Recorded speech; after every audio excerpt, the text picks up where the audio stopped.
with another video today. I'm going to be making a tips and tricks video for Fortnite Mobile. Now, I'm sorry if you are hearing some background noise, like fan humming. That's my MacBook right now. So, like right now, I'm tapping on the mic. So, it's in a weird position. I don't want to talk much about it. It's like right by where the fans are, and the mic just picks it up. So I'm gonna hop into some creative, and I'm going to be showing you guys some tips and tricks for how to get better or get good at Fortnite Mobile. So the first thing you probably want to do is don't use the default HUD. I mean, some people try to use it and try to get amazingly good at it, but it's not going to be nearly as good as if you change your keybinds. It's kind of like on controller and PC, you're playing with default keybinds versus playing with custom keybinds that you choose. So let me just go ahead and go to edit course right now, and I'm going to be, and what I really strongly advise is change your HUD around and mess with it until you feel comfortable with where they are, and use more than use more than two fingers. Like right now, I'm using two fingers on the screen, right? So you should probably use more than that. Normally and I'm gonna teach a few things. This is not the one I meant, but this doesn't matter.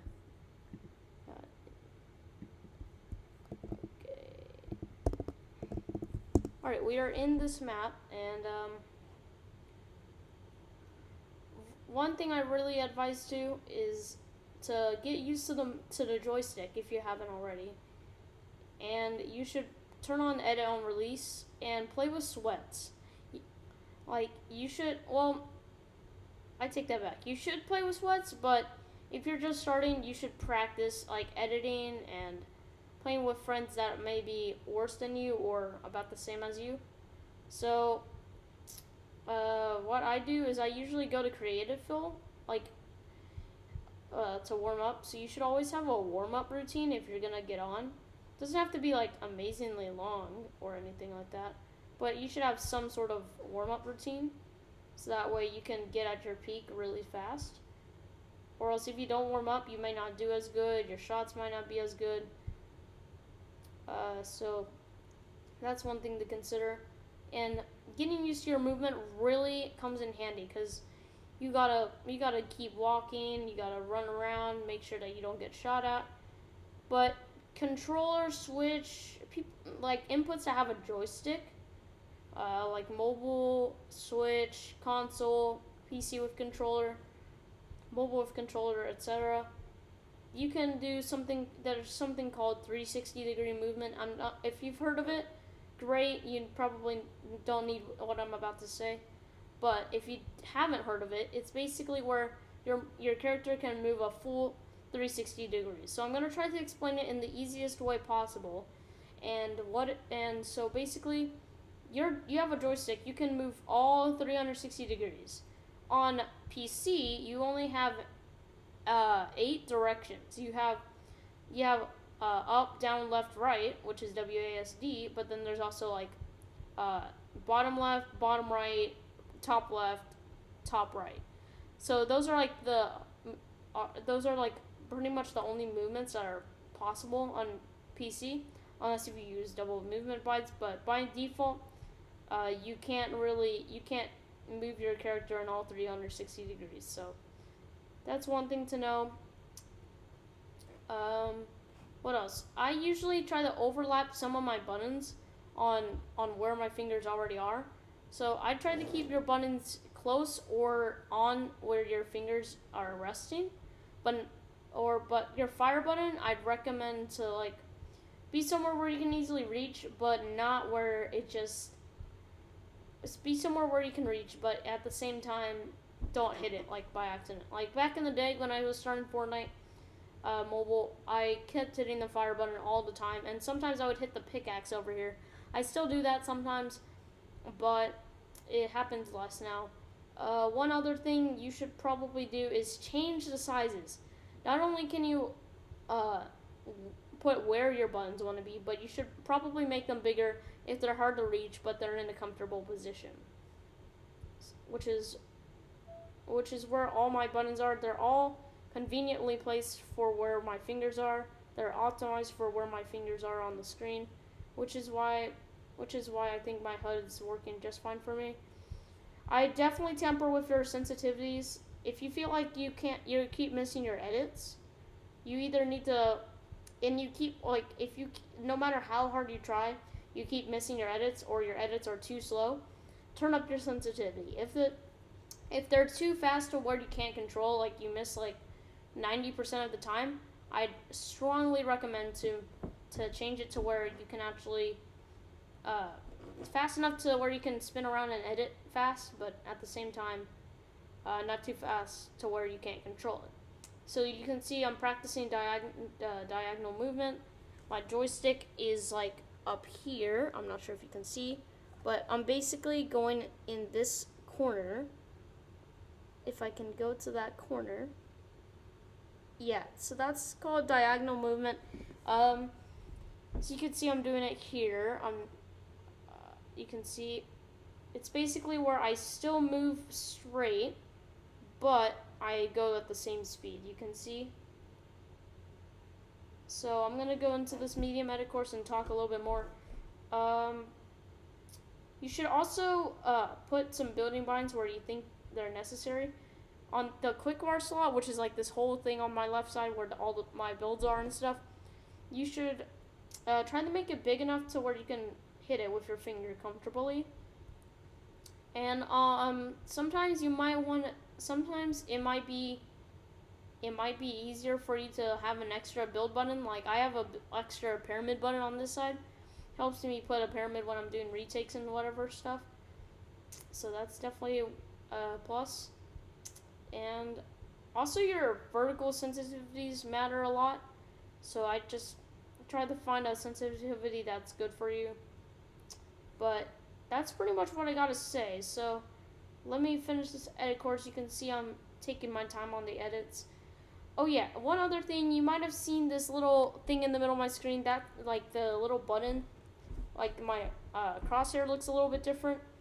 That's because I use like a little mini custom reticle, which basically it's basically an extra button that I don't use a lot. I make it as small as I can. Oh, by the way, here's my HUD. So basically you make it as small as you can on both bars, and you make it show up on all of your like modes, like combat, build, edit, and stuff like that. And I make it as close to the middle as possible. And you can see the dot, the white dot is on the same spot where that custom little reticle is, and it helps me aim. I don't know about you. Some people just leave it just plain crosshair and nothing else. But honestly, I'd still keep the main reticle on because you don't, when you don't have it on, you don't see the bloom of your gun or whatever. So I just recommend doing that. It really helps me quite a bit to have those on. So we're gonna go ahead and hop into some creative fill, and let's see if we can find someone to clap or anything like that.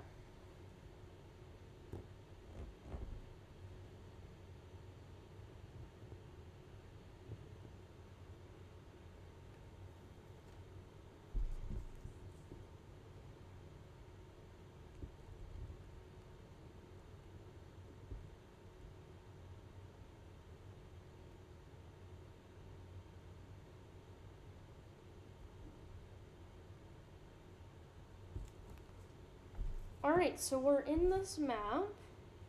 Is there anyone playing anything? I'll go into this 1v1 with any gun, I guess. Okay, let's go see if there's anyone in here. Yo, okay. Let's see. They have a mythic goldfish in here. What the? I've never played with that, actually. Let me go find some guns. What's this quick loadout thing? Alright, that's fine. So I'm in the battlefield, and holy, this guy's a bot, isn't he? Okay, I just sniped him to the head. That was clean, not gonna lie. Okay, I hope the recording isn't lagging too much. I usually practice my free building after I do my edit course or during my edit course. I also recommend just watching big streamers and trying to learn their building techniques on your device. Try to mess with your resolution if you're having a hard time and your frames are dropping. If your frames are fine, like on the iPad Pro, if you're on like a top end device, this shouldn't matter much to you, but it's still good to make sure that you have that your frames aren't dropping. And this kid, I try to go up against Sweat, and while against Sweats, while pub sweating and like slaying bots is cool and fun and all, it doesn't help you improve as much as if you face like a ton of Sweats. Which is, so I tried learning Mongrel 90s. Anything is possible to try to learn on mobile as long as you put determination into it. Like I've learned many retakes on mobile and all that sorts of stuff. So let's see, where's this guy? I hope it's not too laggy, bro. Oh my god. I think I'm gonna have to turn my fans up. Let me just turn it up to 6,000. Okay, yeah, he's just gonna be that kind of guy. That's alright. Okay, so I turned up my fans a little bit so that way it shouldn't lag as much. Let's go ahead and...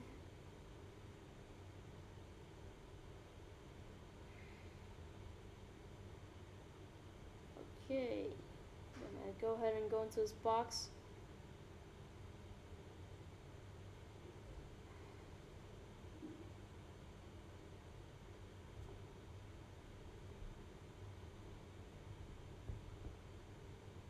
I bet I could go in for the pickaxe.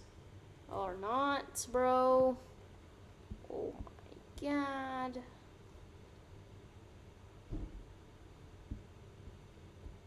So, let's go back out there, bro. See, is there a grappler here? Hold up. No. Okay, I want that. Thank you. No, I want the battlefield, bro. Okay, so we're gonna go out here. I try practicing with all the guns, like most of the guns, so that way you have experience with pretty much every gun, no matter what gun you use, which is really useful in real game. So I'm just gonna, and I just bopped him like that. How does he build this much if he's all alone? I tried practicing turtling. If you can just spin around quickly and turtle up, but you can control your sensitivity, that's good. So that's pretty much what I have for tips and tricks. I'm gonna do a live stream of only tips and tricks, so definitely watch out for that on YouTube. I'll stream that on YouTube. I do have my Twitch. I do stream Fortnite gameplay on Twitch every so often, so definitely be sure to follow me there too. And if you have any questions or tips that I didn't cover, or like what other things, or if you're still not improving after the tips I gave you, just put them in the comments. I'll respond to you as soon as possible, and I'll be happy to help you get better at Fortnite Mobile. So let me just bop them real quick. And that's going to be it for today's video. If you guys enjoyed, definitely be sure to like and subscribe. But in the meantime, I'll see you guys in the next video. Peace.